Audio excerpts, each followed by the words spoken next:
Subscribe to our channel by clicking the subscribe button. Click the bell button and enjoy the latest uploads from our channel.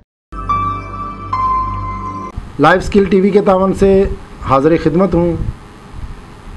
तो आज सबसे पहले तो एक खुशी का मौका जो कि आने वाला है, सब मुसलमानों को मेरी तरफ से ईद उल अज़हा मुबारक हो।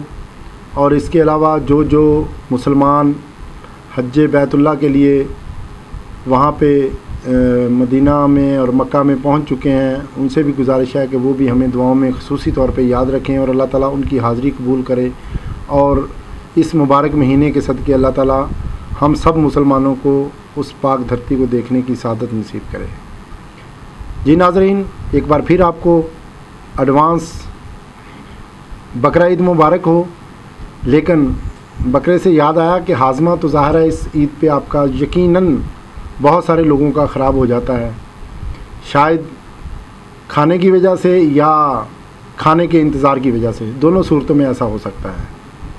तो आपके लिए ख़ुसूसी एक टोटका भी है और कुछ मेरी जो है ना हदायत भी हैं बतौर मुआलज कि आपने सबसे पहली बात तो ये है कि क्योंकि अक्सर लोग ईद की नमाज़ जब अदा करके आते हैं तो उसके बाद कुर्बानी बाकायदा होती है और सब लोगों का तकरीबन रोज़ा होता है, जिनकी हर मुमकिन कोशिश होती है कि वो जो अपनी कुर्बानी है उसी के गोश्त के साथ ही अपना जो है ना वो रोज़ा अफ्तार करें। वो ईद उल अज़हा का गोश्त, वो बकरा ईद का गोश्त जब बनाएं तो उसमें ख़ुसूसी मेरी एक गुजारिश है कि आपने ज़्यादा मसाला जात नहीं इस्तेमाल करने। बहुत सारी ख़वातीन घर में उनकी फरमाइश होती है कि हमने ये गोश्त जो है ना वो बड़ा मज़ेदार लजीज़ बनाना है। तो लजीज़ गोश्त जो बनता है वो मसालों से नहीं बनता, वो बनता है आपकी जो दिल लगी से, जब आप उस खाने को बड़ी हल्की आंच पे बना रहे होते हैं।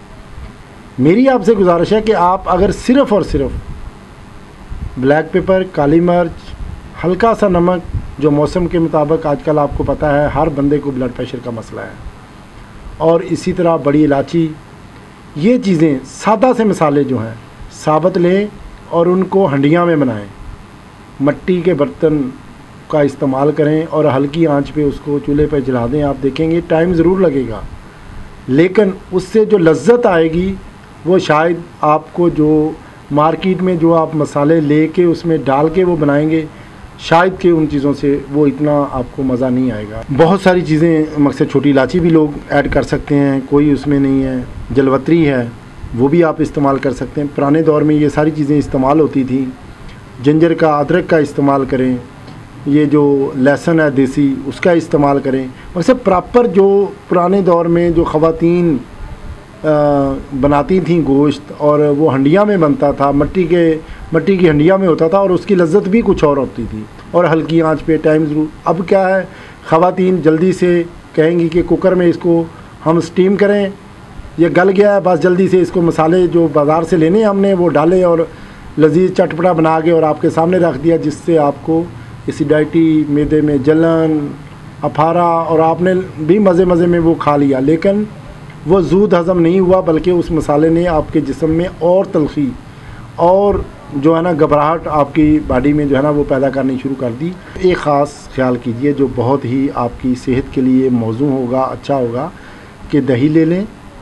दही में पुदीना अगर फ्रेश मिल जाए ब्लेंड करके वो उसमें डाल लें, और साथ थोड़ा सा ज़ीरा और हस्बे जायका उसमें काली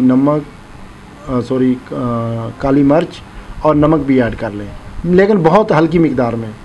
और उसका साथ इस्तेमाल जो है ना बतौर रायता के तौर पे उसको लाजमी इस्तेमाल करें।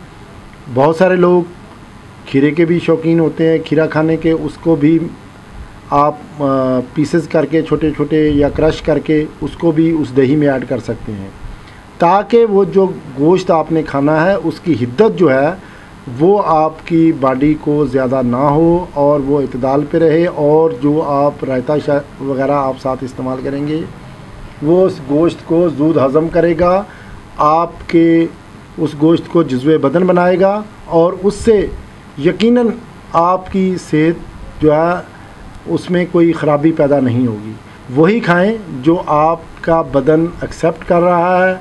अगर आप अपने जिस्म पे खुराक का, ग़िज़ा का, पानी का भी इवन के बोझ बनाएंगे तो वो आपके लिए तकलीफ़ देह साबित हो सकता है।